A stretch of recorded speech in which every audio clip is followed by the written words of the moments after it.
ਵਾਹਿਗੁਰੂ ਜੀ ਕਾ ਖਾਲਸਾ ਵਾਹਿਗੁਰੂ ਜੀ ਕੀ ਫਤਿਹ। ਮੈਂ ਤੁਹਾਡੀ ਹੋਸਟ ਨੀਲਮ ਕੌਰ ਤੇ ਮੈਂ ਟੀਵੀ 84 ਦੇ ਸਾਰੇ ਦਰਸ਼ਕਾਂ ਤੇ ਸਰੋਤਿਆਂ ਦਾ ਨਿੱਘਾ ਸਵਾਗਤ ਕਰਦੀ ਹਾਂ ਪ੍ਰੋਗਰਾਮ ਸੱਚੋ ਸੱਚ ਵਿੱਚ, ਜਿਹੜੇ ਇਸ ਪ੍ਰੋਗਰਾਮ ਦੇਸ਼ਾਂ ਵਿਦੇਸ਼ਾਂ ਵਿੱਚ ਬੈਠ ਕੇ ਦੇਖਦੇ ਸੁਣ ਰਹੇ ਨੇ। ਰੋਜ਼ਾਨਾ ਦੀ ਤਰ੍ਹਾਂ ਤੁਹਾਡੇ ਤੇ ਸਾਡੇ ਹਰਮਨ ਪਿਆਰੇ ਡਾਕਟਰ ਅਮਰਜੀਤ ਸਿੰਘ ਜੀ ਸਟੂਡੀਓ ਵਿੱਚ ਮੇਰੇ ਨਾਲ ਹਾਜ਼ਰ ਹਨ। ਆਓ ਨਾ ਮਿਲ ਕੇ ਪ੍ਰੋਗਰਾਮ ਦੀ ਸ਼ੁਰੂਆਤ ਕਰਦੇ ਹਾਂ। ਜੀ ਡਾਕਟਰ ਸਾਹਿਬ ਵਾਹਿਗੁਰੂ ਜੀ ਕਾ ਖਾਲਸਾ ਵਾਹਿਗੁਰੂ ਜੀ ਕੀ ਫਤਿਹ। ਜੀ ਡਾਕਟਰ ਸਾਹਿਬ ਤੁਹਾਡਾ ਬਹੁਤ ਬਹੁਤ ਸਵਾਗਤ ਹੈ ਪ੍ਰੋਗਰਾਮ ਸੱਚੋ ਸੱਚ ਵਿੱਚ। ਸ਼ੁਕਰੀਆ ਜੀ ਡਾਕਟਰ ਸਾਹਿਬ, ਅੱਜ ਡੇਟ ਹੈਗੀ ਹੈ 28 ਜੁਲਾਈ 2016, 13 ਸਾਵਨ ਨਾਨਕਸ਼ਾਹੀ ਸੰਮਤ 548 ਦਾ ਦਿਨ ਹੈ। ਤੇ ਡਾਕਟਰ ਸਾਹਿਬ ਪ੍ਰੋਗਰਾਮ ਦੀ ਸ਼ੁਰੂਆਤ ਅੱਜ ਕਿਹੜੇ ਅਹਿਮ ਇਸ਼ੂ ਨਾਲ ਕਰਨ ਜਾ ਰਹੇ ਹੋ? ਹਰ ਹਰ ਮੋਦੀ, ਹਰ ਹਰ ਮੋਦੀ ਜੀ, ਹਰ ਹਰ ਮੋਦੀ। ਇਹ ਹੁਣ ਪਾਰਲੀਮੈਂਟ ਦੇ ਵਿੱਚ ਅੱਜ ਕੱਲ ਹਰ ਹਰ ਮੋਦੀ ਹੋ ਰਿਹਾ ਔਰ ਕੋਈ ਹੋਰ ਨਹੀਂ ਕਹਿ ਰਿਹਾ, ਰਾਹੁਲ ਗਾਂਧੀ ਜੀ। ਔਰ ਮੈਂ ਦੇਖਦਾ ਹਾਂ ਵੀ ਜਿੱਥੇ 1 ਬਿਲੀਅਨ 300 ਮਿਲੀਅਨ ਲੋਕ ਜਿਸ ਮੁਲਕ 'ਚ ਰਹਿੰਦੇ ਨੇ, ਲੋਕਾਂ ਦੀਆਂ ਅਸਲੀ ਸਮੱਸਿਆਵਾਂ ਲੌਂਗ ਟਰਮ ਉਹਦੇ ਹੱਲ ਦੀ ਥਾਂ ਤੇ ਜਿਹੜੀ ਵੀ ਸਿਆਸੀ ਧਿਰ ਪਾਵਰ 'ਚ ਆਈ ਤੇ ਜਿਹਨੇ ਅੱਗੋਂ ਆਉਣਾ, ਜਿਹੜੀ ਸਮਝਦੀ ਹੈ ਵੀ ਉਹਨੂੰ ਕਿਵੇਂ ਡੀਸੀਟ ਕੀਤਾ ਜਾਏ, ਉਹ ਜੁਮਲੇਬਾਜ਼ੀ 'ਚ ਯਕੀਨ ਰੱਖਦੇ ਨੇ ਜੀ। ਹੁਣ ਮੋਦੀ ਦੀ ਕੁਆਲੀਫਿਕੇਸ਼ਨ ਪ੍ਰਾਈਮ ਮਿਨਿਸਟਰ ਦੀ ਕੁਰਸੀ ਤੱਕ ਪਹੁੰਚਣ 'ਚ ਮੁਸਲਮਾਨਾਂ ਦਾ ਕਤਲੇਆਮ 2002 'ਚ ਤੇ ਜੁਮਲੇਬਾਜ਼ੀ, ਜਦੋਂ ਉਹਨੇ ਚਾਰਜ ਫੇਰੇ ਗਿਆ, ਉਹਨੇ ਕਿਹਾ ਜੀ ਸਾਡੀ ਸਰਕਾਰ ਜਿਉਂ ਹੀ ਆਏਗੀ 6 ਮਹੀਨੇ ਦੇ ਵਿੱਚ ਸਾਰਾ ਸਵਿਸ ਬੈਂਕਾਂ ਦਾ ਕਾਲਾ ਧਨ ਇੰਨੇ ਲੱਖ ਰੁਪਏ ਹਰ ਭਾਰਤ ਵਾਸੀ ਦੀ ਜੇਬ 'ਚ ਹੋਣਗੇ ਜੀ। ਔਰ ਫਿਰ ਕਿਸ ਕਿਸਮ ਦੇ ਹੋਰ ਜੁਮਲੇ, ਗਰੀਬੀ ਹਟਾਓ ਦਾ ਨਾਰਾ ਇੰਦਰਾ ਗਾਂਧੀ ਨੇ ਦਿੱਤਾ ਸੀ, ਇਹਨੇ सबका साथ भारत का विकास, ਤੁਸੀਂ ਅਸੀਂ ਸਾਥ ਲੈਣ ਤੁਹਾਡਾ ਤੁਰੇ 2.5 ਸਾਲ 'ਚ ਮੁਲਕ ਦਾ ਕੀ ਹਾਲ ਕਰ ਦਿੱਤਾ ਜੀ। ਸੋ ਰਾਹੁਲ ਗਾਂਧੀ ਵੀ ਧੱਕੇ ਧੁੱਕੇ ਖਾ ਕੇ ਉਹਨੂੰ ਲੱਗਾ ਵੀ ਅੰਗਰੇਜ਼ੀ ਬੋਲਣ ਵਾਲੀਆਂ ਸਕੀਮਾਂ ਇੱਧਰ ਉੱਧਰ ਜਿਹੜੀਆਂ ਨੇ ਉਹਦੀ ਕੋਈ ਗੱਲ ਨਹੀਂ ਬਣਦੀ। ਔਰ ਅੱਜ ਕੱਲ ਜਿਸ ਤੇਜ਼ੀ ਦੇ ਨਾਲ ਭਾਰਤ ਦੇ ਵਿੱਚ ਮਹਿੰਗਾਈ ਵਧੀ ਹੋਈ ਹੈ, ਅਰਹਰ ਦੀ ਦਾਲ ਜਿਹੜੀ ਹੈ ਉਹ ਬਹੁਤ ਮਹਿੰਗੀ ਹੈ, ਅਸਮਾਨ ਨੂੰ ਛੂਹਣ ਵਾਲੀ ਹੈ ਜੀ। ਸੋ ਉਹਨੇ ਕਿਹਾ ਜੀ ਜਦੋਂ ਮੋਦੀ ਪਹਿਲਾਂ ਆਇਆ ਚੋਣਾਂ ਜਿੱਤਣ ਦੇ ਲਈ, ਉਦੋਂ ਕਹਿੰਦੇ ਸੀ ਹਰ ਹਰ ਮੋਦੀ, ਤੇ ਹੁਣ ਹਾਲ ਇਹ ਹੈ ਵੀ ਲੋਕ ਕਹਿ ਰਹੇ ਨੇ ਹਰ ਹਰ ਮੋਦੀ, ਹਰ ਹਰ ਮੋਦੀ, ਕਿ ਮੋਦੀ ਹਰ ਹਰ ਦੀ ਦਾਲ ਲਿਆ, ਦਾਲ ਖਾਈਏ ਕੀ ਪਕਾਈਏ ਜੀ। ਸੋ ਉਹਨਾਂ ਨੂੰ ਤਾਂ ਹੁਣ ਇੱਕ ਪਾਸੇ ਜੇ ਉਹਨਾਂ ਦਾ ਹਿਊਮਨ ਡਿਵੈਲਪਮੈਂਟ ਮਿਨਿਸਟਰ ਜਾ ਕੇ RSS ਦੇ ਕੋਲ ਬੈਠਾ, ਉਹਨਾਂ ਦੇ ਮੁਖੀ ਦੇ ਕੋਲ ਕਿ ਜੀ ਦੱਸੋ ਕਿਹੜਾ ਸਿਲੇਬਸ ਹੁਣ ਅਸੀਂ ਲਾਈਏ, ਆਹ ਸਿਲੇਬਸ ਅਸੀਂ ਬਣਾਇਆ, ਇਹਦੀ ਤੁਸੀਂ ਅਪਰੂਵਲ ਦਿਓਗੇ ਤੇ ਅਸੀਂ ਇਸ ਨੂੰ ਲਾਗੂ ਕਰਾਂਗੇ ਜੀ। ਸੋ ਕਿਸੇ ਨੂੰ ਕੋਈ ਫਿਕਰ ਨਹੀਂ ਹੈ ਜੋ ਚੱਲ ਰਿਹਾ, ਔਰ ਇਹ ਸਭ ਨੂੰ ਦੇਖਦੇ ਆ ਜਿਵੇਂ ਇਹਨਾਂ ਦੀ ਪਾਰਲੀਮੈਂਟ ਚੱਲਦੀ ਹੈ, ਜੋ ਮੀਡੀਆ 'ਚ ਚੱਲ ਰਿਹਾ ਹੈ, ਕਿਸ ਕਿਸਮ ਦਾ ਸਾਰਾ ਐਡਮਿਨਿਸਟ੍ਰੇਸ਼ਨ ਸਟੇਟਾਂ ਦੇ ਵਿੱਚ ਪੂਰੇ ਬਦ ਇਖਲਾਕ ਤਰੀਕੇ ਦੇ ਨਾਲ ਸਰਕਾਰਾਂ ਜਿਹੜੀਆਂ ਨੇ ਉਹਨਾਂ ਨੂੰ ਹਟਾਇਆ ਗਿਆ। ਜਿਵੇਂ ਉੱਤਰਾਖੰਡ ਦੇ ਵਿੱਚ ਹਰੀਸ਼ ਰਾਵਤ ਦੀ ਸਰਕਾਰ ਹਟਾਈ, ਫਿਰ ਜਾ ਕੇ ਇਹਨਾਂ ਨੇ ਨਾਰਥ ਈਸਟ ਦੇ ਵਿੱਚ ਕਿਵੇਂ ਗੜਬੜ ਕਰਨ ਦੀ ਕੋਸ਼ਿਸ਼ ਕੀਤੀ ਅਰੁਣਾਚਲ ਦੇ ਵਿੱਚ, ਔਰ ਕਿਵੇਂ ਉਸ ਨੂੰ ਰੀਸਟੋਰ ਕਰ ਦਿੱਤਾ ਸੁਪਰੀਮ ਕੋਰਟ। ਕੋਈ ਕਿਸੇ ਨੂੰ ਸ਼ਰਮ ਹਿਆ ਨਹੀਂ ਹੈ ਕਿ centre government, state machinery, intelligence ਏਜੰਸੀਆਂ ਜਿੰਨੀਆਂ ਨੇ ਉਹ ਆਪਣਿਆਂ ਦੇ ਉੱਤੇ ਹੀ ਜਸੂਸੀ ਕਰਨ ਤੇ ਲਾਈਆਂ ਹੋਈਆਂ। ਹਰ ਫੋਨ ਟੈਪ ਹੁੰਦਾ ਹੈ, ਹਰ ਜਿਹੜੀ ਹੈ ਗੱਲ ਉਸ ਦਾ, ਔਰ ਜੇ ਕੋਈ ਆਜ਼ਾਦੀ ਨਾਲ ਗੱਲ ਕਹਿਣਾ ਚਾਹੁੰਦਾ, ਜਿਸ ਕਿਸਮ ਦੀ ਫਰੀडम ਆਫ ਐਕਸਪ੍ਰੈਸ਼ਨ ਜਿਹੜੀ ਇੱਕ ਡੈਮੋਕ੍ਰੇਸੀ ਦਾ ਹਿੱਸਾ ਹੋਣਾ ਚਾਹੀਦੀ ਹੈ, ਉਹ ਪ੍ਰਸ਼ਾਂਤ ਭੂਸ਼ਣ ਨੇ ਬਿਆਨ ਦੇ ਦਿੱਤਾ। ਉਹਨੇ ਕਿਹਾ ਜੀ ਕਸ਼ਮੀਰ ਦੇ ਵਿੱਚ ਜੋ ਕੁਝ ਚੱਲ ਰਿਹਾ, ਲੋਕਾਂ ਦਾ ਹੱਕ ਹੈ ਕਿ ਵੀ ਰਾਏਸ਼ੁਮਾਰੀ ਕਰਵਾਓ, ਔਰ ਕਿਵੇਂ ਉਸ ਦੇ ਆਫੀਸ਼ੀਅਲ ਚੈਂਬਰ ਦੇ ਵਿੱਚ ਜਾ ਕੇ ਹਿੰਦੂਤਵੀ ਗੁੰਡਿਆਂ ਨੇ ਉਸ ਦੀ ਮਾਰ ਕੁਟਾਈ ਕੀਤੀ, ਵੀਡੀਓ ਬਣ ਗਿਆ, ਅਪਲੋਡ ਹੋ ਗਿਆ, ਉਹਨੇ ਨਾਲ ਬਸ ਉਹ ਖਬਰ ਬਣ ਗਈ। ਫਿਰ ਅਗਲੇ ਦਿਨ ਅਗਲੀ ਖਬਰ, ਕਿਸੇ ਨੇ ਕੋਈ ਜਵਾਬਦੇਹੀ ਨਹੀਂ ਬਣਾਈ, ਕਿਸੇ ਨੇ ਕੋਈ ਨਹੀਂ ਕਿਹਾ ਵੀ ਕੀ ਹੋ ਰਿਹਾ। ਹੁਣ ਪਿਛਲੇ ਦਿਨਾਂ 'ਚ ਹਾਲਾਂਕਿ ਬਰਖਾ ਦੱਤ ਨੇ ਇੱਕ ਕਮੈਂਟ ਕੀਤਾ ਚੰਗਾ, ਉਹਨੇ ਚੈਲੰਜ ਕੀਤਾ ਉਹਨੂੰ, ਸਵਾਮੀ ਨੂੰ, ਟਾਈਮਜ਼ ਨਾਓ ਜਿਹੜਾ RSS ਦਾ ਮੇਨ TV ਚੈਨਲ ਹੈ, ਕਿ ਭਾਈ ਇਹ ਤੁਸੀਂ ਜਿਹੜਾ ਕਿਸ ਤਰੀਕੇ ਨਾਲ ਜਿਹੜਾ ਮਾੜਾ ਮੋਟਾ ਸੱਚ ਦੀ ਗੱਲ ਕਰਦਾ ਉਹਨੂੰ ਪਾਕਿਸਤਾਨ ਦੇ ਏਜੰਟ ਬਣਾ ਦਿੰਦੇ ਹੋ। ਤਾਂ ਉਹਨੇ ਕਿਹਾ ਕਿ ਜੀ ਮੈਨੂੰ ਸ਼ਰਮ ਆਉਂਦੀ ਹੈ ਕਿ ਵੀ ਮੈਂ ਇਸ ਬਰਾਦਰੀ ਨਾਲ ਸੰਬੰਧ ਦਾ, ਭਾਵ ਪੱਤਰਕਾਰ ਹੈ ਮੈਂ ਵੀ ਇਸ ਕਿਸਮ ਦੇ ਲੋਕ ਨੇ, ਔਰ ਇਸ ਨੂੰ ਲੋਕਾਂ ਨੇ ਸਰਾਹਿਆ। ਪਰ ਮੈਂ ਸੀਰੀਅਸਨੈਸ ਦੀ ਗੱਲ ਕਰਦਾ ਵੀ ਚਲੋ ਇੱਕ ਗੱਲ ਉਹਨੇ ਚੰਗੀ ਕੀਤੀ, ਫਿਰ ਉਹਨੇ ਅਗਲੇ ਦਿਨ ਟਵੀਟ ਕਰ ਦਿੱਤਾ ਕਿ ਜੀ ਇਹ ਜਿਹੜਾ ਮੇਰਾ ਕਮੈਂਟ ਹੈ ਜਾਂ ਲਿਖਤ ਹੈ, ਇਹਨੂੰ ਪਤਾ ਨਹੀਂ 10 ਮਿਲੀਅਨ ਲੋਕਾਂ ਨੇ ਪੜ੍ਹਿਆ ਜਾਂ 1 ਮਿਲੀਅਨ ਲੋਕਾਂ ਨੇ, ਮੈਨੂੰ ਯਾਦ ਨਹੀਂ ਹੈ। ਹੁਣ ਉਹਦੇ ਤੇ ਅੱਗੋਂ ਕਮੈਂਟ ਸ਼ੁਰੂ ਹੋ ਗਏ ਕਿ ਵੀ ਇਹ ਜੋ ਤੁਸੀਂ ਕਰ ਰਹੇ ਹੋ ਆਪਣੀ TPR ਰੇਟਿੰਗ ਵਧਾਉਣ ਲਈ। ਹੁਣ ਜਿਹੜਾ ਸੀਰੀਅਸ ਬੰਦਾ ਹੈ, ਜੇ ਤੁਸੀਂ ਕਿਸੇ ਦੀ ਕਨਵਿਕਸ਼ਨ 'ਚ ਯਕੀਨ ਰੱਖਦੇ ਹੋ, ਤੁਸੀਂ ਕਹੋ ਜੀ ਮਾਈ video or my comment has become viral, it has seen so many million people, ਇਹਦਾ ਮਤਲਬ ਹੈ ਵੀ ਇਹ ਤੁਹਾਡੀ ਦੌੜ ਹੀ ਕਿਸ ਕਿਸਮ ਦੀ ਇਹ ਸਾਰੀ ਚੱਲ ਰਹੀ ਹੈ। ਔਰ ਇਹ ਬਿਲਕੁਲ ਹਲਕੀ ਜੁਮਲੇਬਾਜ਼ੀ, ਹਲਕਾ ਜਿਹਾ ਕੰਮ ਪੰਜਾਬ ਦੇ ਵਿੱਚ ਉਸ ਤੋਂ ਵੀ ਘਟੀਆਪਨ ਹੈ। 2017 ਦੀਆਂ ਚੋਣਾਂ ਨੂੰ ਲੈ ਕੇ ਉਹ ਅਮਰਿੰਦਰ ਸਿੰਘ ਨੇ ਮੂੰਹ ਨੂੰ ਕੁੱਤਾ ਬੰਨਿਆ ਹੋਇਆ। ਜਦੋਂ ਤੁਸੀਂ ਦੇਖੋ ਹੁਣ ਉਹ ਕਹਿ ਰਿਹਾ ਕਿ ਜੀ ਇਹ ਬਾਦਲ ਨੇ SYL ਕਨਾਲ ਦੀ ਜਿਹੜੀ ਜ਼ਮੀਨ ਐਕਵਾਇਰ ਕੀਤੀ ਦੇਵੀ ਲਾਲ ਨੂੰ ਖੁਸ਼ ਕਰਨ ਦੇ ਲਈ ਕੀਤੀ ਸੀ। ਮੇਰੇ ਕੋਲ ਸਬੂਤ ਨੇ ਇਸ ਗੱਲ ਦੇ। ਦੂਸਰੇ ਲੱਗੇ ਹੋਏ ਨੇ ਕਹਿਣ ਕਿ ਜੀ ਇਹ ਸਾਬਤ ਕਰੋ ਕਿ ਅਸੀਂ ਜਿਹੜਾ ਉਹ ਡਰੱਗ ਦਾ ਵਪਾਰ ਕਰਦੇ ਹਾਂ। ਭਗਵੰਤ ਮਾਨ ਹੈ ਉੱਥੇ ਜਾ ਕੇ ਪਤਾ ਨਹੀਂ ਕੀ ਬਣਾ ਕੇ ਵੀਡੀਓ ਪਾਈ ਗਿਆ, ਉਸ ਨੇ ਚਲੋ ਕਰ ਲਿਆ, ਉਹ ਜੀ ਸਿਕਿਉਰਿਟੀ ਹੋ ਗਈ। ਸਿਕਿਉਰਿਟੀ ਤੁਹਾਡੀ ਤੁਸੀਂ ਸ਼ਰਾਬ ਦੀ ਬੋਤਲ ਤੇ ਤੁਹਾਡਾ ਜਿਵੇਂ ਤਹਿਲਕਾ.com ਨੇ ਕੀਤਾ ਸੀ, ਤੁਹਾਡੇ ਜਨਰਲ ਇੱਕ ਵਿਸਕੀ ਦੀ ਬੋਤਲ ਦੇ ਉੱਤੇ ਸੀਕ੍ਰੇਟਸ ਵੇਚਦੇ ਨੇ। ਤੁਹਾਡੇ ਡਿਫੈਂਸ ਮਿਨਿਸਟਰ ਤੋਂ ਲੈ ਉਸ ਵੇਲੇ ਲਕਸ਼ਮਣ ਬੰਗਾਰੂ ਪ੍ਰੈਜ਼ੀਡੈਂਟ ਸੀ BJP ਦਾ, ਉਹ ਬੈਠਾ ਹੈ ਉਹਨੂੰ ਦੇ ਰਿਹਾ, ਉਹ ਕਹਿ ਰਿਹਾ ਵੀ ਡਾਲਰ ਲਾਓ, ਡਾਲਰ ਰੁਪਈਓ ਸੇ ਨਹੀਂ, BJP ਦਾ ਪ੍ਰੈਜ਼ੀਡੈਂਟ। ਸੋ ਤੁਹਾਡੀ ਸਿਕਿਉਰਿਟੀ ਕਿਹੜੀ ਸਿਕਿਉਰਿਟੀ ਹੈ ਜਿਹੜੀ ਬ੍ਰੀਚ ਹੋ ਗਈ? ਪਰ ਐਸਾ ਇਹਨੂੰ ਇਸ਼ੂ ਬਣਾਇਆ ਕਿਉਂਕਿ ਉਹਨਾਂ ਨੂੰ ਲੱਗਦਾ ਕਿ ਵੀ ਇਹਨੂੰ ਜਿਹੜਾ ਦਬੱਲੋ ਆਮ ਆਦਮੀ ਪਾਰਟੀ ਨੂੰ। ਇੱਕ ਵਾਰੀ ਉਹਨੇ ਮਾਫੀ ਵੀ ਮੰਗ, ਉਹਨੂੰ ਦੁਬਾਰਾ ਸਮਨ ਕਰ ਲਿਆ। ਹੁਣ ਅੱਜ ਮੈਂ ਦੇਖਿਆ ਨਹੀਂ ਹੈ ਵੀ ਕੀ ਨਤੀਜਾ ਨਿਕਲਿਆ ਕਿ ਜੀ ਤੁਸੀਂ ਕਰੋ, ਹੋ ਸਕਦਾ ਉਹਨੂੰ ਰੈਸਟ ਆਫ ਦਾ ਸੈਸ਼ਨ ਲਈ ਸਸਪੈਂਡ ਕਰ ਦਿੱਤਾ। ਸੋ ਮੈਂ ਇਹ ਦੇਖ ਰਿਹਾ ਕੇਜਰੀਵਾਲ ਕਹਿ ਰਿਹਾ ਜੀ ਕਿ ਮੈਨੂੰ ਮੋਦੀ ਨੇ ਮਰਵਾ ਦੇਣਾ। ਅੱਜ ਦੂਜੇ ਕਹਿ ਰਹੇ ਆਮ ਆਦਮੀ ਕਿ ਜੀ ਜਿਹੜੇ ਮੋਦੀ ਨੂੰ ਮਾਰਨ ਦੀਆਂ ਧਮਕੀਆਂ ਦਿੰਦੇ ਨੇ, ਮੋਦੀ ਜਿਹੜਾ ਹੈ ਉਹਨੂੰ ਕੇਜਰੀਵਾਲ ਨੂੰ ਮਾਰਨ ਦੀਆਂ ਧਮਕੀਆਂ ਦਿੰਦੇ ਨੇ, ਮੋਦੀ ਉਹਨੂੰ ਫੋਲੋ ਕਰ ਰਿਹਾ। ਉਹ ਨਚਾਰ ਨਵਜੋਤ ਸਿੱਧੂ ਪਹਿਲਾਂ ਉਹਨੇ ਕਿਹਾ ਕਿ ਜੀ ਮੈਂ ਰਿਜ਼ਾਈਨ ਕਰਤਾ ਰਾਜ ਸਭਾ, ਪੰਜਾਬ का फिक्र, मुझे कहा पंजाब से दूर रहो, मैं पंजाब फिर हो गया जी। ਹੁਣ ਉਹ ਆਪਣਾ ਦੱਸੇਗਾ। ਪ੍ਰੈਸ ਕਾਨਫਰੰਸ ਕੀਤੀ ਉਹਨੇ 2-3 ਦਿਨ ਪਹਿਲਾਂ, ਸਾਰਾ ਮੀਡੀਆ ਉੱਥੇ ਪਹੁੰਚਿਆ, ਉਹ ਜਬਲੀਆਂ ਮਾਰ ਰਿਹਾ ਇਧਰਲੀਆਂ ਉਧਰਲੀਆਂ। ਉਹਦੀ ਘਰ ਵਾਲੀ ਕਹਿੰਦੇ ਕਿ 10 ਦਿਨ ਬਾਅਦ ਹੁਣ ਉਹ ਪ੍ਰੋਗਰਾਮ ਦੇਗਾ ਜੀ। ਸੋ ਕੁੱਲ ਮਿਲਾ ਕੇ 10 ਦਿਨ ਬਾਅਦ ਕੀ ਨਿਕਲੇਗਾ? ਹੁਣ ਕਈ ਸੰਭਾਵਨਾਵਾਂ ਹੋ ਗਈਆਂ ਜੀ। ਉਹ ਆਮ ਆਦਮੀ ਪਾਰਟੀ 'ਚ ਜਾਏਗਾ, ਉਹ ਕਾਂਗਰਸ 'ਚ ਜਾਏਗਾ, ਕਿਹਦੇ 'ਚ ਜਾਏਗਾ? ਮੈਨੂੰ ਇਹ ਵੀ ਲੱਗਦਾ ਵੀ ਜਿਸ ਕਿਸਮ ਦਾ ਉਹ ਪੰਜਾਬ ਕਰ ਰਿਹਾ, ਉਹ ਨਵੀਂ ਇੱਕ ਖੇਤਰੀ ਪਾਰਟੀ ਬਣਾ ਦੇ, ਰੀਜਨਲ ਪਾਰਟੀ ਬਣਾ ਕੇ ਬਹਿ ਜਾਏ। ਸੋ ਉਹਦੇ ਪਿੱਛੇ ਵੀ ਲੱਗ ਜਾਣਗੇ ਜਿਵੇਂ ਆਮ ਆਦਮੀ ਪਾਰਟੀ ਦੇ ਪਿੱਛੇ ਲੱਗੇ ਨੇ ਕਿ ਜੀ ਬਹੁਤ ਇਮਾਨਦਾਰ। ਹੁਣ ਇੱਕ ਕ੍ਰਿਕਟਰ, ਮਰਡਰਰ, ਨਚਾਰ ਬੰਦਾ, ਸਾਰਾ ਉਹ ਜਿਹੜੀ ਕਾਮੇਡੀ ਕਰਦਾ ਬੈਠ ਕੇ ਘਟੀਆ ਲੈਵਲ ਤੇ ਬਿਨਾਂ ਮਤਲਬ ਤਾੜੀਆਂ ਮਾਰ ਕੇ ਹੱਸੀ ਜਾਂਦਾ ਜੀ। 4 ਵਾਰੀ ਲੋਕ ਸਭਾ ਚਲਾ ਗਿਆ। ਉਹ ਲੋਕ ਸਭਾ 'ਚ ਜਾ ਕੇ ਉਹਨੇ ਕਿਹੜਾ ਫੀਲਡ ਹੈ ਉਹਦਾ ਜਿਹਦੇ 'ਚ ਕਿ ਉਹਨੇ ਕੰਮ ਬਹੁਤ ਇਮਾਨਦਾਰ ਹੈ। ਉਹ ਇਮਾਨਦਾਰੀ ਕਿਹੜੀ ਹੁੰਦੀ ਹੈ? ਤੁਸੀਂ ਇੱਕ ਡਿਸਓਨੈਸਟ ਪਹੁੰਚ ਰੱਖੋ, ਤੁਹਾਨੂੰ ਪਤਾ ਹੈ ਤੁਹਾਡੀ ਕੌਮ ਨਾਲ ਕੀ ਹੋ ਰਿਹਾ ਹੈ। ਤੁਸੀਂ ਪਹਿਲਾਂ ਹਿੰਦੂ ਤੋਂ ਜਾ ਕੇ ਮੋਦੀ ਦੀ ਲੌਬੀ ਕਰਦਾ ਸੀ ਉੱਥੇ 2002 ਦੇ ਜਦੋਂ ਮੋਦੀ ਨੇ ਕਤਲੇਆਮ, ਉਸ ਤੋਂ ਬਾਅਦ ਜਾ ਕੇ ਮੋਦੀ ਦਾ ਮੇਨ ਲੌਬਿਸਟ ਬਣਿਆ ਹੋਇਆ ਸੀ, ਹਿੰਦੂਤਵਾ ਦਾ ਸਭ ਤੋਂ ਵੱਡਾ ਸ਼ੋਅ ਬॉय। ਹੁਣ ਮੈਂ ਇਸ ਲਈ ਨਿੱਕੇ ਇਨਸੀਡੈਂਟ ਪਿਕ ਕੀਤੇ ਨੇ। ਬਾਦਲ ਹੈ ਉਹ ਲੱਗਾ ਹੋਇਆ, ਉਹ ਕਹਿੰਦਾ ਜੀ ਨਵਜੋਤ ਸਿੱਧੂ ਦਾ ਹਾਲ ਉਹੀ ਹੋਏਗਾ ਜੋ ਮਨਪ੍ਰੀਤ ਬਾਦਲ ਦਾ ਹੋਇਆ ਤੇ ਫਲਾਣੇ ਦਾ ਹੋਇਆ, ਢਿਮਕੇ ਦਾ ਹੋਇਆ। ਸੋ ਜਿਹੜੇ ਅਸਲੀ ਲੋਕਾਂ ਦੀਆਂ ਸਮੱਸਿਆਵਾਂ ਨੇ, ਔਰ ਆਮ ਲੋਕ ਵੀ ਪਤਾ ਨਹੀਂ, ਜਿਵੇਂ ਕਈ ਵਾਰ ਮੈਨੂੰ ਇਹ ਲੱਗਣ ਲੱਗ ਜਾਂਦਾ ਹੈ ਪਲੇਟੋ ਦੀ ਜਿਹੜੀ ਗੱਲ ਹੈ ਕਿ ਵੀ ਪੀਪਲ ਗੈਟ ਦਾ ਲੀਡਰ ਵਟ ਦੇ ਡਿਜ਼ਰਵ।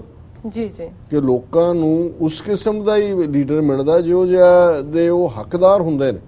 ਸੋ ਕੁੱਲ ਮਿਲਾ ਕੇ ਕੋਈ ਗੰਭੀਰ ਸਮੱਸਿਆ, ਗੰਭੀਰ ਚਿੰਤਨ, ਲਿਖਤਾਂ ਦੇਖ ਲਓ, ਐਨਾਲਿਸਿਸ ਦੇਖ ਲਓ, ਜਿਹੜੇ ਸੋ ਕਾਲਡ ਐਕਸਪਰਟ ਮਾਹਿਰ ਆਉਂਦੇ ਨੇ ਉਹਨਾਂ ਦਾ ਹਾਲ ਦੇਖ ਲਓ, ਤੇ ਜੇ ਕੋਈ ਗੰਭੀਰ ਕੰਮ ਕਰਦਾ ਉਹ ਖਬਰ ਹੀ ਨਹੀਂ ਬਣਦੀ, ਉਸ ਦਾ ਕੋਈ ਨੋਟਿਸ ਨਹੀਂ। ਠੀਕ ਹੈ, ਕੁਝ ਚਿੰਤਕ ਜਿਹੜੇ ਨੇ ਉਹ ਸੈਮੀਨਾਰ ਜਿਵੇਂ ਚੰਡੀਗੜ੍ਹ 'ਚ ਹੋਇਆ ਜੀ, ਬੋਲੀ ਤੁਹਾਡੀ ਜਾ ਰਹੇ। ਹੁਣ 50 ਸਾਲ ਜਿਹੜੇ ਨੇ ਪੰਜਾਬੀ ਸੂਬਾ ਹੋਣ 'ਚ ਆਏ ਨੂੰ ਹੋ ਗਏ ਨੇ। 1 ਨਵੰਬਰ 1966 ਨੂੰ ਹੋਣ ਦੇ ਵਿੱਚ ਆਏ, 50th ਐਨੀਵਰਸਰੀ ਹੈ। 50 ਸਾਲ 'ਚ ਕਿਸੇ ਨੇ ਕੋਈ ਜਿਹੜੇ ਭਾਸ਼ਾ ਵਿਗਿਆਨੀ, ਕੋਈ ਚਿੰਤਕ, ਕੋਈ ਪੋਲੀਟੀਕਲ ਐਕਟਿਵਿਸਟ, ਉਹਨਾਂ ਨੇ ਬੈਠ ਕੇ ਦੇਖਿਆ ਵੀ ਜਿਹੜੀ ਪੰਜਾਬੀ ਜ਼ਬਾਨ ਦੇ ਲਈ ਇੰਨੀਆਂ ਕੁਰਬਾਨੀਆਂ ਹੋਈਆਂ ਸੂਬਾ ਲੈਣ ਦੇ ਲਈ, ਉਹਦੇ ਲਈ ਪੋਲੀਟੀਕਲ ਡਿਸੀਜਨ ਤਾਂ ਉਹਨਾਂ ਦੇ ਸੀ ਵੀ ਉਹਨਾਂ ਨੇ ਕਿਹੜੇ ਇਲਾਕੇ ਕੱਟ ਦਿੱਤੇ, ਲੂਲਾ ਲੰਗੜਾ ਬਣਾ ਦਿੱਤਾ। ਪਰ ਪੰਜਾਬ ਦੇ ਵਿੱਚ ਸਕਸੈਸਿਵ ਜ਼ਿਆਦਾ ਵਕਤ ਸਰਕਾਰਾਂ ਜਿਹੜੀਆਂ ਨੇ ਉਹ ਅਕਾਲੀਆਂ ਦੀਆਂ ਰਹੀਆਂ। 5 ਵਾਰ ਇਹ ਮੁੱਖ ਮੰਤਰੀ ਬਾਦਲ ਬਣਿਆ, ਉਸ ਤੋਂ ਬਿਨਾਂ ਜਸਟਿਸ ਗੁਰਨਾਮ ਸਿੰਘ ਪਹਿਲਾ ਮੁੱਖ ਮੰਤਰੀ ਬਣਿਆ ਸੀ, ਲਛਮਣ ਸਿੰਘ ਗਿੱਲ ਮੁੱਖ ਮੰਤਰੀ ਬਣੇ, ਗਿਆਨੀ ਜ਼ੈਲ ਸਿੰਘ ਰਿਹਾ 5 ਸਾਲ, ਔਰ ਦਰਬਾਰਾ ਸਿੰਘ ਕਾਂਗਰਸ ਦਾ ਜਿਹੜਾ 4 ਜ਼ਿਆਦਾ ਵਕਤ ਅਕਾਲੀਆਂ ਦਾ ਰਿਹਾ ਜਿਨ੍ਹਾਂ ਨੇ ਪੰਜਾਬੀ ਸੂਬੇ ਲਈ ਐਜੀਟੇਸ਼ਨ ਕੀਤੀ। ਪਰ ਕੀ ਪੰਜਾਬੀ ਲਾਗੂ ਹੋਇਆ ਉੱਥੇ? ਕੀ ਪੰਜਾਬੀ ਜ਼ਬਾਨ ਦੇ ਵਿੱਚ ਸੱਚਮੁੱਚ ਕੋਈ ਪ੍ਰੋਗਰੈਸ ਹੋਈ ਹੈ?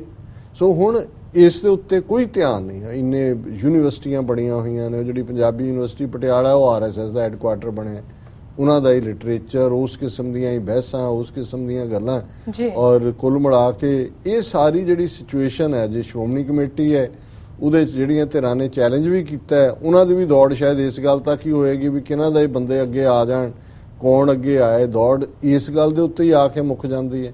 ਸੋ ਕੋਈ ਵੀ ਬਾਕੀ ਰੈਸਟ ਆਫ ਭਾਰਤ ਦੇ ਵਿੱਚ ਵੀ ਹੁਣ ਜੇ ਦਲਿਤ ਰੈਵੋਲੂਸ਼ਨ ਦੇ ਰੂਪ ਦੇ ਵਿੱਚ ਇੱਕ ਚੈਲੰਜ ਖੜਾ ਹੋਇਆ ਹੈ, ਅਸੀਂ ਸਮਝਦੇ ਹਾਂ ਵੀ ਹੁਣ ਤੱਕ ਪੰਜਾਬ ਦੇ ਵਿੱਚ ਜਿਹੜੇ ਸੈਂਸੀਬਲ ਸਿੱਖ ਐਲੀਮੈਂਟ ਸੀ ਉਹਨਾਂ ਨੂੰ ਚਾਹੀਦਾ ਸੀ ਕਿ ਹਾਲਾਂਕਿ ਸ਼ੁਰੂ ਤੋਂ ਹੀ ਉਹਨਾਂ ਨੂੰ ਗ੍ਰੈਬ ਕਰਨੀ ਚਾਹੀਦੀ ਸੀ ਓਪਰਚੁਨਿਟੀ, ਪਰ ਇਸ ਗੱਲ ਦੇ ਉੱਤੇ ਕੋਈ ਧਿਆਨ ਨਹੀਂ ਹੈ। ਜੇ ਜੋ ਕੁਝ ਕਸ਼ਮੀਰ ਵਾਦੀ 'ਚ ਹੋ ਰਿਹਾ, ਬਾਰਿੰਗ ਸ਼੍ਰੋਮਣੀ ਅਕਾਲੀ ਦਲ ਅੰਮ੍ਰਿਤਸਰ ਜਾਂ ਦਲ ਖਾਲਸਾ ਦੇ ਕਿਸੇ ਪਾਸਿਓਂ ਕੋਈ ਲਾਈਨ ਹਾਂ ਬਾਹਰ ਜ਼ਰੂਰ ਹੋਇਆ, ਜਿਵੇਂ ਫਰੈਂਕਫਰਟ ਜਰਮਨੀ ਦੇ ਵਿੱਚ ਵੀ ਅੱਜ ਉਹਨਾਂ ਦੀ ਰਿਪੋਰਟਿੰਗ ਵੀਰ ਗੁਰਚਰਨ ਸਿੰਘ ਹੋਰਾਂ ਨੇ ਭੇਜੀ ਵੀ ਕਿਵੇਂ ਕਸ਼ਮੀਰੀਆਂ ਦੇ ਨਾਲ ਉਹਨਾਂ ਨੇ ਪ੍ਰੋਟੈਸਟ ਕੀਤਾ ਹੈ, ਨਿਊਯਾਰਕ ਪ੍ਰੋਟੈਸਟ ਹੋਇਆ ਜੀ। ਪਰ ਕੁੱਲ ਮਿਲਾ ਕੇ ਇੰਨਾ ਕੁਝ ਹੋ ਰਿਹਾ ਹੈ ਔਰ ਬਹੁਤ ਸਾਰੇ ਸਾਡਾ ਇੱਕ ਵੱਡਾ ਤਬਕਾ, ਜਿਵੇਂ ਅਸੀਂ ਚਰਚਾ ਕਰਦੇ ਹਾਂ, ਜੇ ਹੁਣ ਜੂਇਸ਼ ਨਿਊਜ਼ ਪੋਰਟਲ ਨੇ ਕਿਹਾ ਕਿ ਭਾਈ ਇਹ ਜਿਹੜਾ ਕਸ਼ਮੀਰ ਮੁੱਦਾ ਹੈ ਇਹ ਇਸ ਹੱਦ ਤੱਕ ਜਾ ਰਿਹਾ ਹੈ ਕਿ ਇਹ ਨਿਊਕਲੀਅਰ ਵਾਰ ਦੇ ਵਿੱਚ ਐਂਡ ਹੋਏਗਾ। ਕਿਤੇ 30 ਮਿਲੀਅਨ ਸਿੱਖਾਂ ਨੂੰ ਫਿਕਰ ਹੋਏ ਦੁਨੀਆ 'ਚ, ਕਿਤੇ ਕੋਈ ਇਸ ਦੇ ਉੱਤੇ ਕੋਈ ਇੱਕ ਅੱਧਾ ਸੈਮੀਨਾਰ ਹੀ ਕਿਸੇ ਨੇ ਕੀਤਾ ਹੋਏ ਕਿ ਭਾਈ ਇਸ ਕਿਸਮ ਦੀ ਕਨਫਰੰਟੇਸ਼ਨ 'ਚ ਸਾਡਾ ਕੀ ਬਣੇਗਾ। ਅਸੀਂ ਤਾਂ ਬਿਲਕੁਲ ਸਾਡੀ ਸੱਭਿਅਤਾ, ਸਾਡੀ ਸਿਵਲਾਈਜੇਸ਼ਨ ਦੋਨੋਂ ਪਾਸਿਓਂ ਹੀ ਜਿਹੜੇ ਆ ਦੋਨਾਂ ਪੰਜਾਬਾਂ ਦੇ ਵਿੱਚ ਮੁਕੰਮਲ ਤਬਾਹੀ ਹੋਏਗੀ। ਜੇ ਪੰਜਾਬ ਦੇ ਵਿੱਚ ਕਿਸਾਨ ਸੁਸਾਈਡ ਹੋ ਰਹੇ ਨੇ, 2-4 ਖਬਰਾਂ ਬਣਦੀਆਂ ਹਰ ਦਿਨ, ਇੱਕ ਬੀਬੇ ਸਿੱਖ ਦੀ ਫੋਟੋ ਹੁੰਦੀ ਹੈ ਜਿਹਨੇ ਆਤਮਘਾਤ ਕੀਤਾ ਸਿੱਖ ਕਿਸਾਨ ਨੇ, ਕੋਈ ਇਸ ਦੇ ਉੱਤੇ ਮੂਵਮੈਂਟ ਨਹੀਂ, ਕੋਈ ਗੱਲ ਨਹੀਂ, ਕੋਈ ਤੋਰਾ ਨਹੀਂ। ਸੋ ਕੁੱਲ ਮਿਲਾ ਕੇ ਇਹ ਜਿਹੜਾ ਟੋਟਲੀ ਡੀਸੈਂਸਿਟਾਈਜ਼ ਹੋ ਗਈ ਹੈ ਗੱਲ ਜੀ, ਜਾਂ ਲੋਕਾਂ ਨੇ ਮੰਨ ਲਿਆ ਕਿ ਕੁਝ ਨਹੀਂ ਬਦਲਣਾ ਹੈ ਔਰ ਜਾਂ ਇਸ ਹੱਦ ਤੱਕ ਅਸੀਂ ਨਿੱਗਰ ਗਏ हैं, ਇਸ ਹੱਦ ਤੱਕ ਅਸੀਂ ਡੀਜਨਰੇਟ ਹੋ ਗਏ हैं ਕਿ ਮੈਨੂੰ ਬਾਕੀ ਭਾਰਤ ਦਾ ਨਹੀਂ ਹੈ, ਉਹ ਤਾਂ ਸਮਾਜ 4000 ਸਾਲ ਤੋਂ ਹੀ ਇਸ ਕਿਸਮ ਦਾ ਜੇ ਕਾਸਟ ਸਿਸਟਮ ਰਿਹਾ ਚੱਲੀ ਗਿਆ। ਜੇ ਕਿਸੇ ਨੇ ਚੈਲੰਜ ਕੀਤਾ, ਸਿੱਖੀ ਆਏ, ਉਹਨਾਂ ਨੇ ਹੌਲੀ ਜਿਹੜੇ ਸਿੱਖਾਂ ਦੇ ਕੋਲ ਇੱਕ ਨਰੋਈ ਵਿਚਾਰਧਾਰਾ ਹੈ, ਜਿਨ੍ਹਾਂ ਸਿੱਖਾਂ ਨੂੰ ਗੁਰੂ ਨੇ ਆਪ ਗੁਰੂ ਨਾਨਕ ਸਾਹਿਬ ਤੋਂ 10ਵੀਂ ਪਾਤਸ਼ਾਹੀ ਤੱਕ, ਖਾਲਸਾ ਸਾਜਨਾ ਤੱਕ ਅਸੀਂ 1469 ਤੋਂ 1699 ਤੱਕ 230 ਸਾਲ ਦੇਖਦੇ ਹਾਂ ਕਿ ਇੱਕ ਮਨੁੱਖ ਘੜਿਆ ਹੈ ਜਿਸ ਨੂੰ ਹਰ ਚੀਜ਼ 'ਚ ਮੁਕੰਮਲ ਕੀਤਾ ਹੈ। ਸਾਡੇ ਕੋਲ ਗੁਰੂ ਗ੍ਰੰਥ ਸਾਹਿਬ ਰੂਪੀ ਖਜ਼ਾਨਾ ਜਿਸ ਦੇ ਵਿੱਚ ਹਰ ਸਵਾਲ ਦਾ, ਹਰ ਸਾਡੇ ਸ਼ੰਕੇ ਦਾ ਇੱਕ ਡਾਇਰੈਕਸ਼ਨ ਹੈ ਸਮਾਜ ਦੀ। ਅਸੀਂ ਹੋਰ ਉਰੇ ਪਰੇ ਕਿਸ ਕਿਸਮ ਦੀਆਂ ਬਹਿਸਾਂ 'ਚ ਪਏ ਹੋਏ ਹਾਂ, ਇਹ ਕੀ ਹੈ ਕੀ ਨਹੀਂ ਹੈ, ਮਰਿਆਦਾਵਾਂ। ਔਰ ਜਿਹੜੀ ਅਸਲੀ ਗੁਰੂ ਗ੍ਰੰਥ ਸਾਹਿਬ ਦੀ ਬਾਣੀ ਜਾਂ ਗੁਰੂ ਗ੍ਰੰਥ ਸਾਹਿਬ ਦੇ ਨਾਲ ਜੁੜਿਆ ਜਿਹੜਾ ਫਲਸਫਾ ਹੈ, ਉਸ ਤੋਂ ਅਸੀਂ ਇੰਨੇ ਦੂਰ ਚਲੇ ਗਏ। ਅਸੀਂ ਰੁਮਾਲਿਆਂ ਦੇ ਵਿੱਚ, ਬਹੁਤ ਖੂਬਸੂਰਤ ਰੁਮਾਲੇ ਹੁੰਦੇ ਨੇ, ਗੁਰਦੁਆਰਿਆਂ 'ਚ ਜਾ ਕੇ ਬਹੁਤ ਚੰਗਾ ਲੱਗਦਾ ਹੈ, ਉੱਤੇ ਬਹੁਤ ਵਧੀਆ ਚੰਦੋਆ ਹੁੰਦਾ ਹੈ, ਲਿਸ਼ਕਦੇ ਰੁਮਾਲੇ, ਸਾਹਮਣੇ ਵੀ ਸਭ ਕੁਝ ਸਜਾ, ਅਸੀਂ ਹੋਰ ਸਭ ਕੁਝ ਕਰਦੇ ਹਾਂ। ਪਰ ਜਿਸ ਨੂੰ ਅਸੀਂ ਰੁਮਾਲਿਆਂ ਦੇ ਵਿੱਚ ਬੜੇ ਸ਼ਾਨ ਦੇ ਨਾਲ ਜਿਵੇਂ ਇੱਕ ਐਟਰਨਲ ਗੁਰੂ ਦੀ ਰੱਖਦੇ ਕਿ ਉਹਨਾਂ ਦਾ ਸੁਨੇਹਾ ਮੈਟਰ ਨਹੀਂ ਕਰਦਾ ਹੈ, ਕਿ ਉਸ ਦੇ ਵਿੱਚ ਜੋ ਸੁਨੇਹਾ ਹੈ ਸਾਡੇ ਲਈ, ਉਸ ਨੂੰ ਅਸੀਂ ਆਪ ਪੜ੍ਹਨਾ ਹੀ ਨਹੀਂ ਚਾਹੁੰਦੇ। ਕਿੰਨੇ ਕੁ ਸਿੱਖ ਨੇ, ਹਾਲਾਂਕਿ ਤੁਸੀਂ ਸਿੱਖ ਰਹਿਤ ਮਰਿਆਦਾ ਦੇਖਦੇ ਹੋ, ਉਹਦੇ 'ਚ ਹਦਾਇਤ ਹੈ ਕਿ ਹਰ ਘਰ ਦੇ ਵਿੱਚ ਗੁਰਬਾਣੀ ਦਾ ਸਹਿਜ ਪਾਠ ਹੋਏ, ਕਿਉਂਕਿ ਸਹਿਜ ਪਾਠ ਦਾ ਮਤਲਬ ਹੀ ਇਹ ਹੈ ਕਿ ਤੁਸੀਂ ਆਪ ਬਾਣੀ ਪੜ੍ਹੋਗੇ, ਉਸ ਦੇ ਜੋ ਬਾਣੀ ਪੜ੍ਹੋਗੇ ਉਸ ਦੇ ਤੁਹਾਨੂੰ ਅਰਥ, ਭਾਵ, ਉਸ ਵਿਚਲਾ ਸੁਨੇਹਾ ਸਮਝ ਆਏਗਾ। ਅਸੀਂ 20 ਸਾਲ ਦੀਆਂ ਬੁਕਿੰਗਸ ਕਰਵਾਈਆਂ ਹੋਈਆਂ ਕਿ ਭਾਈ ਉੱਥੇ ਸਾਡਾ ਪਾਠ ਹੋ ਜਾਏ, ਹੁਕਮਨਾਮਾ ਵੀ ਇੱਥੇ ਵੀ, ਉੱਥੋਂ ਦੇ ਤਾਂ ਬੁਕਿੰਗ ਜਾਂ ਉਹਨੂੰ ਤਾਂ ਛੱਡੋ ਕਿ ਜੀ ਸ਼ਰਧਾ ਦੇ ਨਾਂ ਥੱਲੇ ਅਸੀਂ ਦਰਬਾਰ ਸਾਹਿਬ ਜਾਂ ਕਿਸੇ ਹੋਰ ਥਾਂ ਤੇ ਕਰਵਾਉਣਾ ਚਾਹੁੰਦੇ ਹਾਂ, ਇੱਥੇ ਅਸੀਂ ਅਖੰਡ ਪਾਠ ਰਖਵਾਉਂਦੇ ਹਾਂ। ਔਰ ਅਸੀਂ ਆਪਣਿਆਂ ਦੀ ਵੀ ਗੱਲ ਕਰਦੇ ਹਾਂ, ਮੈਂ ਆਪਣੀ ਵੀ ਗੱਲ ਕਰਦਾ, ਰਖਵਾਉਣ ਤੱਕ ਹੁੰਦਾ। ਜਿਉਂ ਹੀ ਜਿਹੜਾ ਉਹ 5 ਪੌੜੀਆਂ ਦਾ ਪਾਠ ਦਾ ਭੋਗ ਪਿਆ ਔਰ ਜਿਹੜਾ ਉਹ ਸ਼ੁਰੂ ਹੋ ਗਿਆ, ਪ੍ਰਸ਼ਾਦ ਵਰਤਿਆ, ਬਾਹਰ ਆ ਗਏ, ਫਿਰ 2-3 ਦਿਨ ਖਿਆਲ ਵੀ ਨਹੀਂ ਹੁੰਦਾ। ਉਹ ਜਿਹੜੇ ਇਹਨਾਂ ਨੇ ਰਖਾਇਆ ਹੁੰਦਾ ਉਹਨਾਂ ਦਾ ਫਿਕਰ ਹੁੰਦਾ ਵੀ ਪਾਠੀ ਕਿਹੜਾ ਹੋਣਾ, ਅੱਧੀ ਰਾਤ ਨੂੰ ਕਿਹਨੇ ਹੋਣਾ, ਸਵੇਰੇ ਕਿਹਨੇ ਹੋਣਾ, ਫਿਰ ਹੁੰਦਾ ਜੀ ਪਾਠ ਅੱਗੇ ਚਲਾ ਗਿਆ, ਪਾਠ ਪਿੱਛੇ ਚਲਾ ਗਿਆ। ਇਸ ਦੌੜ ਦੇ ਵਿੱਚ ਹੀ ਹੁੰਦਾ ਕਿ ਜੀ ਭੋਗ ਟਾਈਮ ਸਿਰ ਪੈ ਜਾਏ। ਸੋ ਕੁੱਲ ਮਿਲਾ ਕੇ ਕੀ ਇਹੀ ਬਾਣੀ ਦਾ ਮੈਸੇਜ ਸੀ ਕਿ 48 ਘੰਟੇ 50 ਘੰਟੇ ਪੜ੍ਹਨਾ ਕਿਸੇ ਹੋਰ ਨੇ ਹੈ ਔਰ ਉਸ ਦਾ ਭੋਗ ਪਾ ਕੇ ਫਿਰ ਨਿਰਵਿਘਨ ਸਮਾਪਤੀ ਦੀ ਅਸੀਂ ਅਰਦਾਸ ਕਰਦੇ ਹਾਂ, ਕਿ ਆਹੀ ਸੀ ਪਾਠ। ਸੋ ਕੁੱਲ ਮਿਲਾ ਕੇ ਜਦੋਂ ਮੈਂ ਕੌਮੀ ਤੌਰ ਤੇ ਦੇਖਦਾ ਹਾਂ, ਧਾਰਮਿਕ ਤੌਰ ਦੇ ਉੱਤੇ ਵੀ ਸਾਡਾ ਬਹੁਤ ਕੁਝ ਰਸਮੀ ਜਿਹਾ ਬਣ ਗਿਆ। ਅਸੀਂ ਇੱਕ ਦਾਇਰਾਕਾਰ ਚੀਜ਼ ਸੋਚਣ ਲੱਗ ਗਏ ਜਿਨ੍ਹਾਂ ਗੱਲਾਂ ਤੇ ਸਾਡੀ એનર્ਜੀ ਵੇਸਟ ਹੋ ਰਹੀ ਹੈ, ਜਿਸ ਬਹਿਸ 'ਚ ਅਸੀਂ ਪੈਂਦੇ ਹਾਂ, ਉਸ ਦਾ ਕੋਈ ਮਤਲਬ ਨਹੀਂ ਹੈ। ਔਰ ਜਿਹੜੇ ਅਸਲੀ ਗੁਲਾਮੀ ਦੇ ਸੰਗਲ ਨੇ, ਜਿਨ੍ਹਾਂ ਦੇ ਵਿੱਚ ਸਾਨੂੰ ਚਾਰ ਚਫੇਰਿਓਂ ਨੂੜਿਆ ਹੋਇਆ ਹੈ ਔਰ ਲਗਾਤਾਰਤਾ ਦੇ ਨਾਲ ਸਾਨੂੰ ਜਿਹੜਾ ਹੈ ਉਹ ਸਾਡਾ ਸਾਹ ਘੁੱਟਿਆ ਜਾ ਰਿਹਾ ਹੈ ਜੀ, ਉਸ ਬਾਰੇ ਈਵਨ ਪੜ੍ਹਿਆ ਲਿਖਿਆ ਨੂੰ ਵੀ ਕੋਈ ਫਿਕਰ ਨਹੀਂ ਹੈ। ਇਹੀ ਹਾਲ ਸਾਡੇ ਦੂਸਰੇ ਜਿਹੜੇ ਸ਼ਾਨੋ ਸ਼ੌਕਤ ਵਾਲੀਆਂ ਰਸਮਾਂ ਦਾ ਹੈ, ਵਿਆਹ ਸ਼ਾਦੀਆਂ ਨੂੰ ਲੈ ਕੇ ਹੈ, ਹੋਰ ਸ਼ਾਨੋ ਸ਼ੌਕਤ ਹੈ, ਘਰਾਂ ਦੀ ਦੌੜ ਹੈ। ਘਰ ਸਾਡੇ ਬਹੁਤ ਸੋਹਣੇ ਵੱਡੇ ਵੱਡੇ, ਉਸ ਦੇ ਲਈ ਅਸੀਂ ਦੌੜ ਲਾਉਂਦੇ ਹਾਂ। ਬੱਚੇ ਬੱਚੀਆਂ ਸਾਡੇ ਹੱਥਾਂ 'ਚੋਂ ਨਿਕਲ ਰਹੇ ਨੇ, ਸਾਨੂੰ ਕੋਈ ਫਿਕਰ ਨਹੀਂ ਹੈ ਕਿ ਭਾਈ ਸਿੱਖੀ ਦਾਇਰਾ ਕਾਰ। ਫਿਰ ਇਹ ਹੁੰਦਾ ਵੀ ਸਿੱਖੀ 'ਚੋਂ ਨਿਕਲ ਕੇ ਅਸੀਂ ਜ਼ਾਤ ਫੜੀ ਹੁੰਦੀ ਹੈ ਕਿ ਜੀ ਚਲੋ ਕੋਈ ਨਹੀਂ, ਕੇਸ ਹੈ ਨੇ ਨਹੀਂ ਨੇ, ਪਰ ਜਿਹੜਾ ਵਿਆਹ ਹੈ ਇਸ ਸਾਡੇ ਵਰਗ ਦੇ ਵਿੱਚ ਜ਼ਰੂਰ ਹੋਏ ਜੀ। ਹੁਣ ਇਹੀ ਸਿੱਖੀ ਦੇ ਸਾਰੇ ਮਤਲਬ ਰਹਿ ਗਏ ਨੇ। ਸੋ ਕੁੱਲ ਮਿਲਾ ਕੇ ਮੈਂ ਅੱਜ ਕੋਈ ਸਪੈਸੀਫਿਕ ਵਿਸ਼ਾ ਨਹੀਂ ਚੁਣਿਆ ਹੈ। ਮੈਂ ਤਾਂ ਇੱਕ ਪਾਸੇ ਭਾਰਤ ਦੇ ਸਿਸਟਮ ਦੀ ਡੀਜਨਰੇਸ਼ਨ ਹੈ, ਪਰ ਜਦੋਂ ਅਸੀਂ ਆਪਣੇ ਕੌਮੀ ਪੱਖ ਤੋਂ ਵੀ ਦੇਖਦੇ ਹਾਂ, ਮੈਨੂੰ ਲੱਗਦਾ ਹੈ ਵੀ ਅਸੀਂ ਵੀ ਬਹੁਤ ਤੇਜ਼ੀ ਨਾਲ ਡੀਜਨਰੇਟ ਹੋਏ ਹਾਂ। ਖੂਬਸੂਰਤ ਗੁਰਦੁਆਰੇ, ਸੋਹਣੀ ਸਾਡੀ ਜ਼ਿੰਦਗੀ, ਰਹਿਣ ਸਹਿਣ, ਉਹਦੇ ਵਿੱਚ ਅਮੀਰੀ ਦਾ ਜਲਵਾ, ਅਮੀਰੀ ਦਾ ਝਲਕਾਰਾ, ਬਹੁਤ ਚੰਗੀ ਗੱਲ ਹੈ ਜੀ। ਪਰ ਕੁੱਲ ਮਿਲਾ ਕੇ ਸਾਡੀਆਂ ਵੈਲਿਊਜ਼, ਸਾਡੀ ਜਿਹੜੀ ਇਤਬਾਰ ਯੋਗ ਹੋਣ ਦੀ ਗੱਲ ਹੈ, ਤੁਸੀਂ ਕਹਾਣੀਆਂ ਸੁਣਦੇ ਹੋ, ਪਰਿਵਾਰਾਂ ਦੇ ਵਿੱਚ ਦੇਖਦੇ ਹੋ ਕਿਵੇਂ ਪਰਿਵਾਰਾਂ ਦੇ ਵਿੱਚ ਇੱਕ ਦੂਜੇ ਦਾ ਥੱਲਾ ਲਾਉਣ ਦੀ ਕੋਸ਼ਿਸ਼ ਹੋ ਰਹੀ ਹੈ। ਜੇ ਕਿਸੇ ਨੂੰ ਥੋੜੀ ਬਹੁਤ ਸ਼ੋਹਰਤ ਮਿਲੀ ਹੈ, ਕਿਸੇ ਕੋਲ ਜੀਵਨ ਸੌਖ ਹੈ, ਕਿਸੇ ਦੇ ਕੋਲ ਚਾਰ ਜਿਹੜਾ ਹੈ ਉਹ ਚੰਗੇ ਗੁਣ ਨੇ, ਤੇ ਫਿਰ ਆਪਣਾ ਹੀ ਭਾਈਚਾਰਾ, ਆਪਣੇ ਹੀ ਲੋਕ, ਆਪਣੀਆਂ ਹੀ ਰਿਸ਼ਤੇਦਾਰੀਆਂ ਉਸ ਨੂੰ ਜਿਹੜਾ ਹੈ ਉਹ ਡਾਊਨ ਕਰਨ ਤੇ ਲੱਗ ਜਾਂਦੇ ਨੇ। ਇਹੀ ਹਾਲ ਕੌਮੀ ਪੱਖ ਤੋਂ ਹੈ। ਕਈ ਵਾਰੀ ਮੈਨੂੰ ਲੱਗਦਾ ਵੀ ਸਿੱਖਾਂ ਦੇ ਵਿੱਚ ਜਿਹੜੀ ਲਿਆਕਤ ਦਾ ਹੋਣਾ ਹੈ, ਇਹ ਸਰ ਕਪੂਰ ਸਿੰਘ ਕਹਿੰਦੇ ਸੀ ਗੁਨਾਹ ਹੈ ਜੀ, ਵੀ ਇਹ ਗੁਨਾਹ ਹੋ ਗਿਆ ਕਿ ਵੀ ਤੁਹਾਨੂੰ ਜੇ ਕੋਈ ਸਿਆਣਾ, ਕੋਈ ਕਿਸੇ ਫੀਲਡ ਦਾ ਕੋਈ ਬੰਦਾ ਜਿਸ ਨੂੰ ਪਤਾ ਹੈ, ਫਿਰ ਬਾਕੀਆਂ ਸਾਰਿਆਂ ਦਾ ਜ਼ੋਰ ਲੱਗਾ ਹੁੰਦਾ ਵੀ ਇਹਨੂੰ ਢੋਣਾ ਕਿਵੇਂ। ਜੀ ਜੀ। ਤੇ ਜਦੋਂ ਇਹ ਹਾਲ ਹੋ ਜਾਂਦਾ ਹੈ ਤੇ ਫਿਰ ਕੌਮਾਂ ਦੀ ਬਰਬਾਦੀ ਹੁੰਦੀ ਹੈ, ਫਿਰ ਉਹਦੇ ਚੋਂ ਉਭਰਿਆ ਨਹੀਂ ਜਾਂਦਾ। ਇਹ ਠੀਕ ਹੈ, ਅਸੀਂ ਹੋਪ ਕਰਦੇ ਹਾਂ ਕਿ ਜੀ ਸਿੱਖ ਰਾਜ ਜਾਣ ਤੋਂ ਬਾਅਦ ਜਿਵੇਂ ਦੋ ਫਕੀਰਾਂ ਨੇ, ਭਾਈ ਦਿੱਤ ਸਿੰਘ, ਪ੍ਰੋਫੈਸਰ ਗੁਰਮੁਖ ਸਿੰਘ ਨੇ ਉਭਾਰਿਆ, ਸਿੰਘ ਸਭਾ ਮੂਵਮੈਂਟ ਖੜੀ ਕੀਤੀ, ਫਿਰ ਭਾਈ ਵੀਰ ਸਿੰਘ, ਭਾਈ ਕਾਹਨ ਸਿੰਘ ਨਾਭਾ ਔਰ ਦੂਸਰੇ ਜਿਨ੍ਹਾਂ ਨੇ ਸਾਹਿਤ ਦੀ ਦੁਨੀਆ 'ਚ ਲਿਆਂਦਾ। ਪਰ ਅੱਜ ਜਦੋਂ ਕਿ ਚਾਰ ਚਫੇਰੇ ਇੰਨੇ ਕੁ ਮਗਰਮੱਛ ਬੈਠੇ ਹੋਏ ਨੇ ਤੁਹਾਨੂੰ ਨਿਗਲਣ ਦੇ ਲਈ, ਇਕੱਲਾ ਬ੍ਰਾਹਮਣਵਾਦ ਦਾ ਚੈਲੰਜ ਨਹੀਂ ਹੈ ਜਾਂ ਦੂਜਾ, ਅਸੀਂ ਪੱਛਮੀ ਤਾਕਤਾਂ ਜਿੱਥੇ ਹਰ ਪਲ ਦੇ ਵਿੱਚ ਬਦਲ ਰਿਹਾ ਹੈ, ਸੋਸ਼ਲ ਮੀਡੀਆ ਹੋਏ, ਨਵੀਂ ਟੈਕਨੋਲੋਜੀ ਹੋਏ, ਵਲਨਰੇਬਿਲਿਟੀ ਹੋਏ, ਔਰ ਸੋ ਕਾਲਡ ਸਾਇੰਸ ਦੇ ਨਾਂ ਥੱਲੇ ਲੌਜਿਕ ਨਾਲ, ਫਿਲਾਸਫੀ ਦੇ ਨਾਂ ਥੱਲੇ ਲੌਜਿਕ ਨਾਲ, ਸਾਇੰਸ ਦੇ ਨਾਂ ਥੱਲੇ, ਸਾਇੰਟਿਫਿਕ ਦੇ ਥੱਲੇ ਫੇਥ ਵਾਲੇ ਲੋਕ ਤਾਂ ਜਾ ਰਹੇ ਨੇ।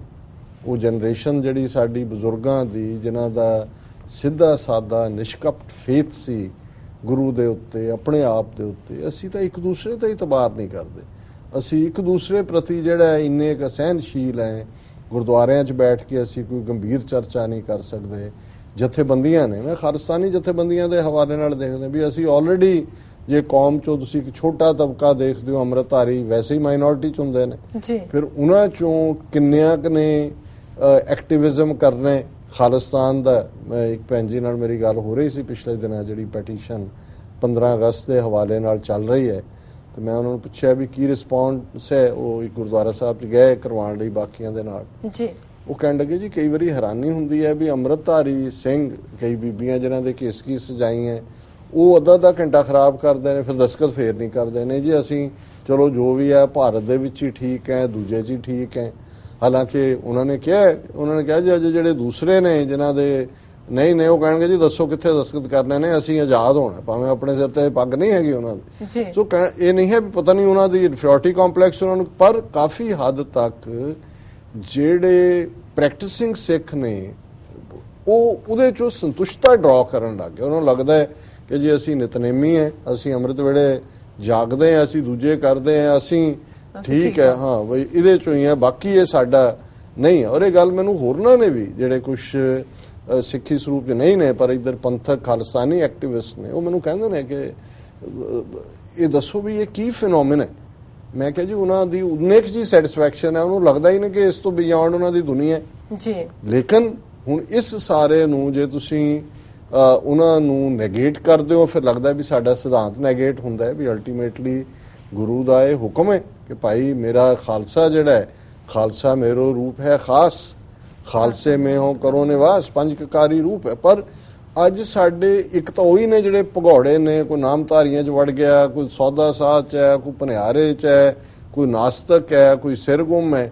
ਹੁਣ ਤੁਸੀਂ ਹੋਪ ਤਾਂ ਕਰਦੇ ਹੋ ਜਿਹੜੇ ਪੰਜ ਕਕਾਰੀ ਰੂਪ ਦੇ ਸਿੱਖ ਨੇ ਕਿ ਭਾਈ ਇਹ ਤੁਹਾਡੀ ਆਵਾਜ਼ ਨੂੰ ਜਿਹੜਾ ਹੈ ਖਾਲਸੇ ਦੀ ਫਰੀडम ਦੀ ਗੱਲ ਨੂੰ, ਤੇ ਉਹ ਉਨੇਖ ਜੀ ਢੋਲਕੀਆਂ ਛਾਣਿਆਂ ਜੀ ਜੇ ਸੰਤੁਸ਼ਟ ਹੋ ਜਾਣਗੇ ਤੇ ਕੌਣ ਲੈ ਕੇ ਜਾਏਗਾ ਇਸ ਗੱਲ ਨੂੰ ਅੱਗੇ। ਜੀ ਜੀ ਸੋ ਇਹ ਗੱਲ ਅਲਟੀਮੇਟਲੀ ਫਿਕਰਮੰਦੀ ਵਾਲੀ ਵੀ ਬਣ ਜਾਂਦੀ ਹੈ, ਕਿਉਂਕਿ ਇਹੀ ਜੇ ਘੱਲੂਘਾਰਿਆਂ ਦੇ ਅਸੀਂ ਦਾਸਤਾਨ, ਮਾਰਿਆਂ ਦਾ ਅਸੀਂ ਮਰੇ ਨਹੀਂ ਹੈ, ਪਰ ਇਹ ਇਸ ਕਿਸਮ ਦੀ ਨਿਸਲਤਾ, ਇਸ ਕਿਸਮ ਦਾ ਟੋਟਲ ਇੱਕ ਡੈਡਨੈਸ, ਇੱਕ ਮੁਰਦਾਊਪਨ, ਇੱਕ ਮਰਦਾਊਪਣਾ ਹੁੰਦਾ ਜਿਹਦੇ ਚ ਤੁਸੀਂ ਲਾਈਕ ਏ ਮੈਨ, ਨਾਟ ਮੈਨ ਵੂਮਨ ਰਿਲੇਸ਼ਨਸ਼ਿਪ, ਜਿਹੜਾ ਸੱਚਮੁੱਚ ਸੱਚ ਦੀ ਆਵਾਜ਼ ਲਾਈਕ ਏ ਪਰਸਨ ਖਲੋਂਦੇ ਹੋ।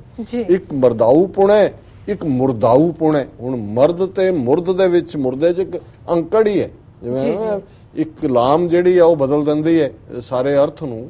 ਸੋ ਇੱਕ ਪਾਸੇ ਮਰਦਾਊਪੁਣਾ, ਹਰ ਸਿੱਖ ਤੋਂ ਮਰਦਾਊਪੁਣਾ ਐਕਸਪੈਕਟ ਕੀਤਾ ਗੁਰੂ ਨੇ, ਹਰ ਸਿੰਘ ਸਿੰਘਣੀ ਐਕਟਿਵਿਸਟ ਹੈ, ਪਰ ਅਸੀਂ ਤਾਂ ਮੁਰਦਾਊਪੁਣਾ ਚ ਆ ਗਏ, ਅਸੀਂ ਤਾਂ ਮੁਰਦੇ। ਜੀ ਜੀ ਸੋ ਅੱਜ ਇੰਨਾ ਕੀ ਆਪਣਿਆਂ ਨੂੰ ਹੀ ਜਿਹੜਾ ਸਮਝਣ ਦੀ ਕੋਸ਼ਿਸ਼ ਕੀਤੀ ਹੈ ਮੈਂ ਜੀ। ਮੇਰਾ ਖਿਆਲ ਹੈ ਵੀ ਹੁਣ ਬ੍ਰੇਕ ਵੀ ਲੈ ਲਓ। ਬ੍ਰੇਕ ਲੈ ਲੈਣੇ ਜੀ। ਰਸਾ ਤੁਹਾਡਾ ਬਹੁਤ ਬਹੁਤ ਸ਼ੁਕਰੀਆ। ਇਸ ਨਾਲ ਲੈਣੇ ਬ੍ਰੇਕ। ਵਿਊਅਰਸ ਤੁਸੀਂ ਇਸ ਤਰ੍ਹਾਂ ਬਣੇ ਰਹਿਣਾ, ਮਿਲਦੇ ਹਾਂ ਛੋਟੇ ਜਿਹੇ ਵਕਫੇ ਤੋਂ ਬਾਅਦ।